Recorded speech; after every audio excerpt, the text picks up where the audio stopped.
భక్తుడు అంటే ఎప్పుడు ఔదార్యం ఉండాలి. గుళ్ళోకి వెళ్ళి పూజలు చేసేసి దండాలు ఎట్టేసి ప్రదక్షిణాలు చేసేసి మేం భక్తులం అంటే కుదరదండి. భక్తుడు అంటే 3 లక్షణాలు ఉండాలి. మాటల్లో సత్యం ఉండాలి, చేతల్లో ధర్మం ఉండాలి, మనస్సులో భగవంతుడు ఉండాలి. వాడినే భక్తుడు అంటారు ఖచ్చితంగా. ఈ మూడింటిలో ఏది లేకపోయినా ఇబ్బంది.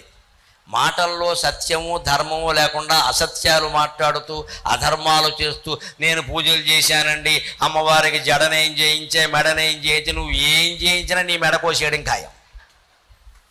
ఆవిడకి నువ్వు చేయించే బంగారపు ఆభరణాలు అక్కల, వాళ్ళ ఆయన చాలా చేయించాడు, అయినా వాళ్ళ ఆయన కూడా చేయించక్కల. అమ్మవారికి వాళ్ళ నాన్నగారే చేయించారు చాలా. మన ఆభరణాలు వాళ్ళకి అక్కర్లేదండి. మనం ఎంతసేపు ఇలా అక్రమాలు చేసి సంపాదిస్తాం, గుండె మాత్రం బంగారంతో నింపేస్తాం బాగా. ఇక్కడ పైగా మన పేరు రాయి ఎంతసేపు పేరే గొడవ ఇక్కడ.